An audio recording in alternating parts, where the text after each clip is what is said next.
ಹೇಳಿ ರಾಯ್ರೆ, ಇವರಿಬ್ರು ಮಕ್ಳು ಜಗಳ ಆಡ್ಕೊಂಡು ಬೇರೆ ಬೇರೆ ಆಗಿ ಪಾತ್ರೆ ಪಗಡ ಹೊಲ ಮನೆ ಎಲ್ಲ ಹಂಚ್ಕೊಂಡವ್ರೆ. ಆದ್ರೆ ಅಪ್ಪ ಅಮ್ಮನ್ನೇ ಬೇಡ ಅಂತ ಕುಂತವ್ರೆ. ಹೊಸಿ ನೀವಾದ್ರೂ ಬುದ್ಧಿ ಹೇಳಿ. ಒತ್ತಾರ ಎದ್ದಾಗಿಂದ ರಾತ್ರಿ ಮಲ್ಗ ಗಂಟ ಈ ಮುದುಕಿದ್ ಒಂದೇ ಗೋಳ್ ಹೊಡಿಯ. ಇವಳು ಸಮಸ್ಯೆ ಮಾತ್ರ ನಂಗೆ ಬೇಕಾಗಿಲ್ಲ.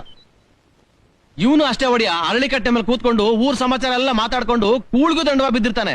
ಇವನ್ ಸಮಾಚಾರ ನನಗೆ ಬೇಕಾಗಿಲ್ಲ. ಕೇಳಿದ್ರಲ್ಲ ನಿಮ್ ಮಕ್ಕಳ ಮಾತನ್ನ, ನೀವೇನ್ ಹೇಳ್ತೀರಾ? ರಟ್ಟೆ ಗಟ್ಟಿ ಇರೋವರೆಗೂ ದುಡ್ದೇ ನಾನು ನೋಡಿಯ.